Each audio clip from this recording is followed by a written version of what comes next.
नमस्कार। आपके अपने यूट्यूब चैनल पर हार्दिक अभिनंदन व स्वागत। दोस्तों, आज हम बहुत ही महत्वपूर्ण टॉपिक है अविकारी शब्द और अविकारी शब्द कौन-कौन से होते हैं, इनकी परिभाषा, इनकी विशेषताएँ और अविकारी शब्द जो 5 प्रकार के होते हैं, उनकी प्रकारों की विशेषताओं के साथ-साथ इस अविकारी शब्द को अच्छे तरीके से इसका अध्ययन करेंगे। यह क्लास आप सभी के लिए बहुत ही महत्वपूर्ण है। इस अविकारी शब्द जो टॉपिक दिया गया है, इसमें बहुत ही महत्वपूर्ण और बहुत ही अच्छी तरीके से प्रश्न प्रतियोगिता परीक्षाओं में पूछे जाते हैं। कौन-कौन से प्रश्न किस प्रकार पूछे जाते हैं, इसका भी हम इस क्लास में अंत में अध्ययन करेंगे। इसलिए आप अंत तक बने रहें, क्योंकि यह क्लास आप सभी के लिए बहुत महत्वपूर्ण है। प्रतियोगिता परीक्षाओं की तैयारी करने वाले विद्यार्थियों के साथ-साथ जो कक्षा में पढ़ने वाले जो छोटे बच्चे होते हैं, जो कक्षा 3 से लेकर 12 तक, इन सभी के लिए भी ये क्लासें बहुत महत्वपूर्ण हैं, क्योंकि उन्हीं के भी अविकारी शब्द लगते हैं। जिन-जिन के अविकारी शब्द लगते हैं, उन सभी के लिए ये महत्वपूर्ण क्लास है। तो आप अच्छे तरीके से हमारे साथ बने रहें, लाइक करें और शेयर भी करें, क्योंकि ये क्लासें हैं जो हमने इससे पहले लगभग 11 और 12 टॉपिक का अध्ययन कर लिया हिंदी व्याकरण का, और ये हम नोट्स टाइप बहुत ही महत्वपूर्ण तरीके से सरल भाषा में इसका अध्ययन कर रहे हैं। तो आप हमारे साथ बने रहें, बिना आपका समय गंवाए हुए शुरू करते हैं अविकारी शब्द की महत्वपूर्ण क्लास। ऐसे शब्द जिनमें लिंग, वचन, काल आदि के कारण कोई विकार उत्पन्न नहीं होता, अविकारी शब्द कहलाते हैं। जो विकार उत्पन्न हो जाएगा वो विकारी शब्द होंगे, संज्ञा, सर्वनाम, विशेषण आदि। मगर अविकारी शब्द जो लिंग, वचन, काल आदि के आधार पर कुछ भी परिवर्तन नहीं, जैसे हैं वैसे ही रहेंगे, वे अविकारी शब्द होते हैं। बहुत ही अच्छी तरीके से इसमें परिभाषा समझाई गई है। अविकारी शब्द के 5 प्रकार के होते हैं। भेद पूछे अविकारी शब्द के तो 5 भेद होते हैं। 5 भेद कौन-कौन से हैं? क्रिया विशेषण, संबंध बोधक, तीसरा है समुच्चय बोधक, और चौथा है विस्मयादि बोधक, और 5वां निपात भी मान लिया जाता है। वैसे तो महत्वपूर्ण 4 माने जाते हैं, मगर कुछ पुस्तकों में 5 दिया हुआ है। दोनों एक साथ पेपर में नहीं आएंगे, या तो 4 पूछेंगे या 5 आएंगे। अगर 5 हो तो 5 करना है, 4 हो तो 4 करना है। तो क्रिया विशेषण, संबंध बोधक, समुच्चय बोधक, विस्मयादि बोधक, और 5वां है निपात। इनके बारे में हम अध्ययन करेंगे। अविकारी शब्द के परिभाषा के साथ उनके 5 भेद हैं। सबसे पहले देखते हैं क्रिया विशेषण। जिस प्रकार विशेषण शब्द संज्ञा या सर्वनाम की विशेषता बताते हैं, उसी प्रकार कुछ शब्द क्रिया की भी विशेषता बताते हैं। क्रिया की विशेषता बताने वाले ये शब्द क्रिया विशेषण कहलाते हैं। यानी हमने पहले पढ़ कर आए हैं कि संज्ञा यानी जिस प्रकार विशेषण शब्द की संज्ञा या सर्वनाम विशेषता बताते हैं, यानी संज्ञा या सर्वनाम की विशेषता होती है, उसी प्रकार हम कुछ क्रिया विशेषण की विशेषता बताते हैं, और जो क्रिया विशेषण की विशेषता बताते हैं उन्हें क्रिया विशेषण कहलाते हैं वो शब्द। अब कौन से होते हैं? जैसे देखें, हाथी धीरे धीरे चल रहा था, वह अचानक आकर बैठ गया। तो यह धीरे धीरे है, इसमें कोई परिवर्तन नहीं होता है, तो ये क्रिया विशेषण है धीरे धीरे। धीरे धीरे यानी हाथी धीरे धीरे चल रहा था, चलना क्रिया है, और धीरे धीरे कौन चल रहा था? हाथी चल रहा था, तो ये क्रिया विशेषण धीरे धीरे हो गया। इसी प्रकार अचानक, वह अचानक आकर बैठ गया, ये अचानक भी क्रिया विशेषण है। अब क्रिया विशेषण के भेद के बारे में देखें तो क्रिया विशेषण के 4 भेद होते हैं, यानी क्रिया विशेषण के भी 4 भेद हैं। पहला है कालवाचक क्रिया विशेषण, के क्रिया के करने या होने का समय बताने वाले क्रिया विशेषण शब्द कालवाचक क्रिया विशेषण कहलाते हैं। ये बहुत ही महत्वपूर्ण है। कालवाचक, स्थानवाचक, परिणामवाचक, इस प्रकार के जो प्रश्न भर्ती परीक्षा में, प्रतियोगी परीक्षा में पूछे जाते हैं। आज, कल, परसों, अब, कब, जब, अभी, कभी, नहीं, प्रतिदिन, कभी, तभी, हमेशा आदि कालवाचक क्रिया विशेषण हैं। यानी ये जो शब्द आ जाए, आज आ जाए, कल आ जाए, परसों, अब, कब, जब, अभी, कभी, नहीं, प्रतिदिन, ऐसे जो शब्द दिए हुए तो वो कालवाचक क्रिया विशेषण की विशेषता बताएंगे, वो कालवाचक विशेषण होंगे।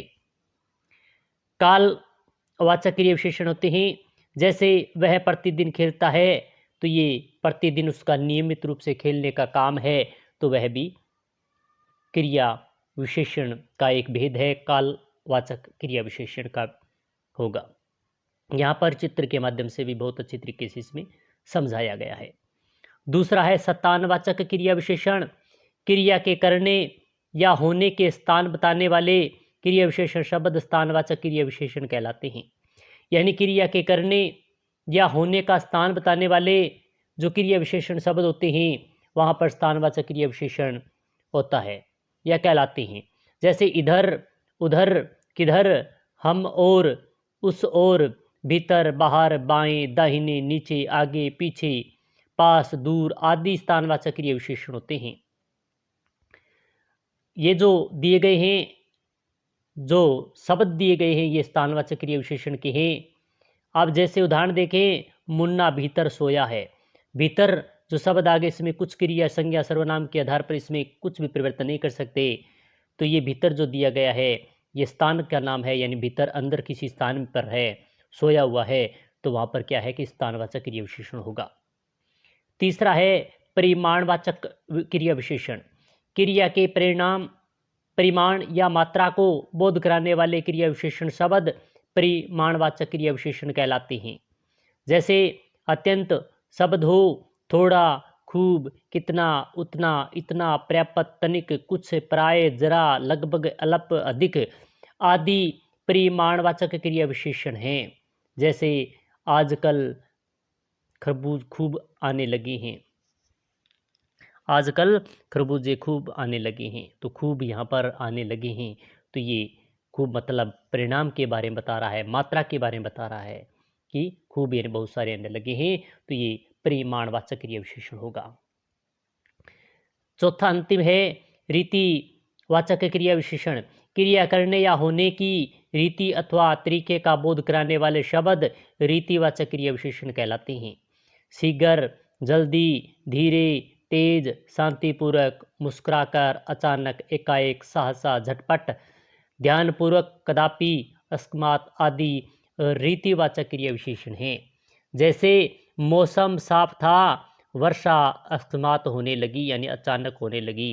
यानी ऐसे जो शब्द दिए हुए हों, जैसे मुस्कुराकर, अचानक, एकाएक, साहस, झटपट, ध्यानपूर्वक, कदापि, अकस्मात आदि ऐसे जो शब्द दिए हुए हों, वहाँ पर रीतिवाचक क्रिया विशेषण होते हैं। जैसे हमें अभी एक उदाहरण के माध्यम से पढ़ा है कि मौसम साफ था और अकस्मात वर्षा अकस्मात यानी अचानक होने लगी। तो यहाँ पर बच्चे के चित्र के माध्यम से समझाया गया है। अब देखते हैं समुच्चय बोधक। जो शब्द दो शब्दों, वाक्यांशों या फिर वाक्यों को जोड़ने का काम करते हैं, वे समुच्चय बोधक शब्द कहलाते हैं। जैसे राम और श्याम दोनों भाई हैं, और शब्द यहाँ पर समुच्चय रूप से दो शब्दों को जोड़ रहा है, राम और श्याम को। राम और श्याम भाई है, तो इस प्रकार और शब्द यहाँ है, वह समुच्चय बोधक है। अच्छी तरह पढ़ाई करो अन्यथा फेल हो जाओगे।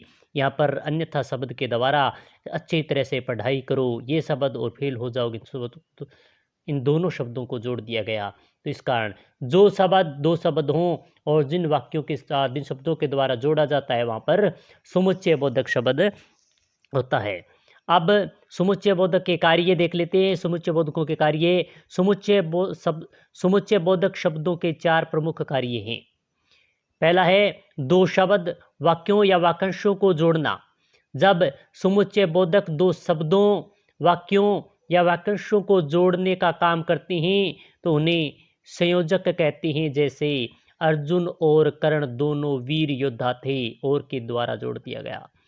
अकुल, नकुल व विजय पढ़ रहे हैं, तथा भरत व विनय खेल रहे हैं, इस तथा शब्द के द्वारा जोड़ दिया गया। फिर दूसरा है दो वाक्यों में विरोध बताना।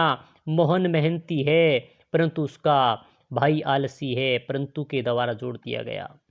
मैं हंस रहा था किंतु मेरा हृदय रो रहा था, किंतु के द्वारा इस शब्दों को जोड़ दिए गए, तो यहाँ पर भी समुच्चय बोधक शब्द है। तीसरा है दो वाक्यों के में कारण तथा परिणाम बताना।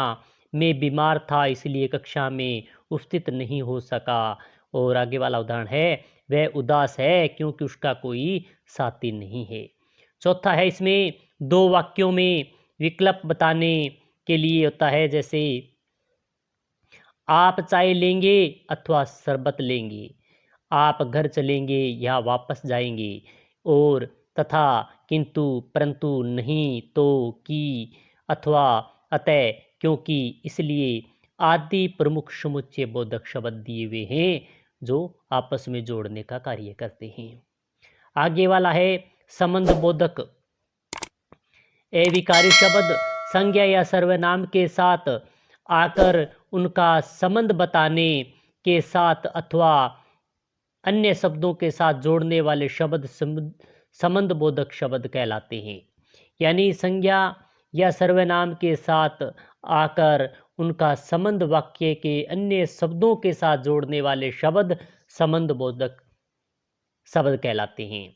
जैसे बस स्टॉप के समीप यात्रियों की भीड़ जमा थी, घर के भीतर लोग भोजन कर रहे थे, तो यहाँ पर के समीप के भीतर लोग आदि के द्वारा जोड़ दिया गया तो संबंध बोधक है, संबंध बता रहा है आपस में। प्रमुख संबंध बोधक शब्द इस प्रकार हैं। कालवाचक यानी के बाद, के पीछे, के आगे, के पश्चात और के पहले। स्थानवाचक में के निकट, के पास, के नीचे, के ऊपर, के मध्य और के भीतर। साधनवाचक में के द्वारा, के सहारे, के निर्मित और के जरिए। और दिशावाचक में के सामने, के और, के निकट, के समीप और के पास। इसी प्रकार विषयवाचक में के विषय और के बाबत।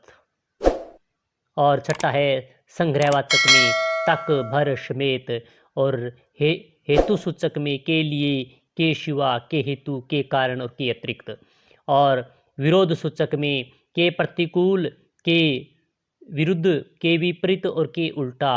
और इसी प्रकार नौवां है समता सूचक के समान, के अनुसार, के दृश्य और के तुल्य।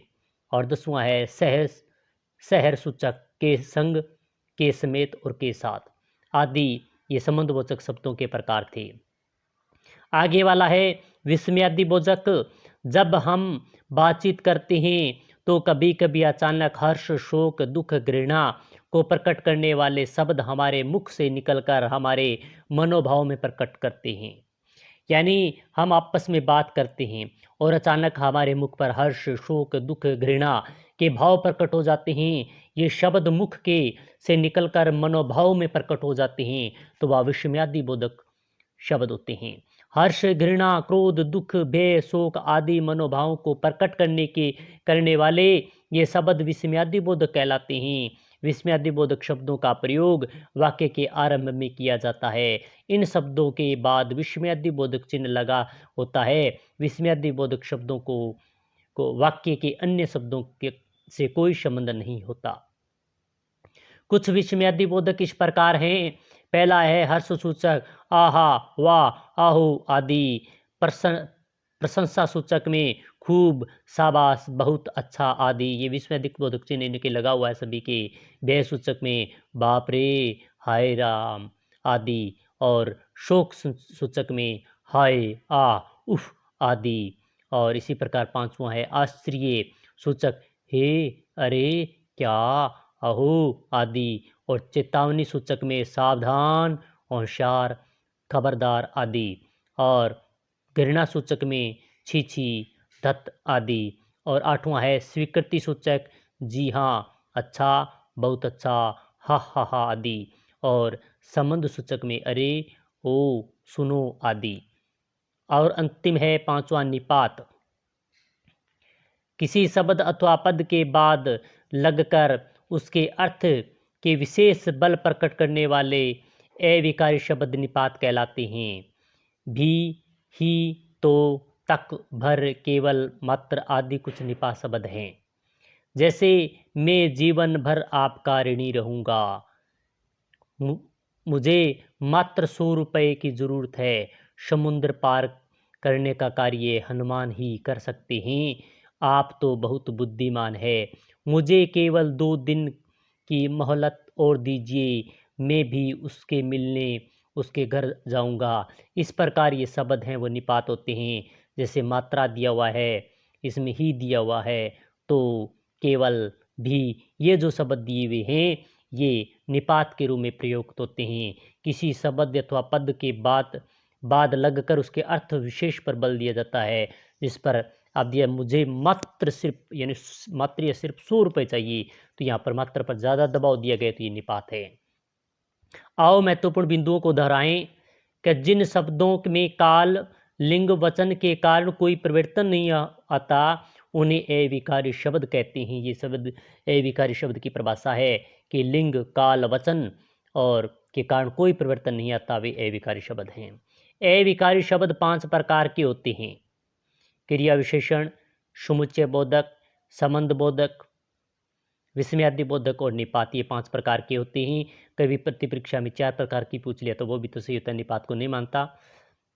क्रिया विशेषण संज्ञा या सर्वनाम शब्दों की विशेषता बताते हैं। क्रिया विशेषण शब्दों के 4 भेद हैं: कालवाचक, स्थानवाचक, परिमाणवाचक और रीतिवाचक।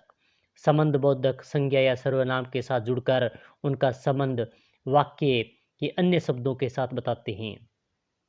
तो इस प्रकार हमने बहुत ही महत्वपूर्ण तरीके से अविकारी शब्दों का अध्ययन किया, जो बहुत ही सरल तरीके से, बहुत ही अच्छे तरीके से। अगर आपकी ये क्लास समझ में आई तो लाइक करें और कमेंट के माध्यम से अवश्य बताएं। शेयर करना न भूलें, क्योंकि ये क्लास है वो नोट्स टाइप बहुत ही सुंदर तरीके से, चित्रमय तरीके से इसमें आपको समझाया गया है। ये क्लास आपके लिए बहुत इम्पोर्टेंट है, हर विद्यार्थी के लिए, कक्षा में पढ़ने वाले और प्रतियोगिता परीक्षा की तैयारी करने वाले, जिनको अविकारी शब्द अलग तरीके से लगते हैं, मगर इसको क्लास को देखकर आपको बहुत अच्छे तरीके से समझ में आएंगे। हमें ये पूर्ण विश्वास है। इसी के साथ ऐसी क्लास लेकर फिर मिलेंगे। जय हिंद, जय भारत।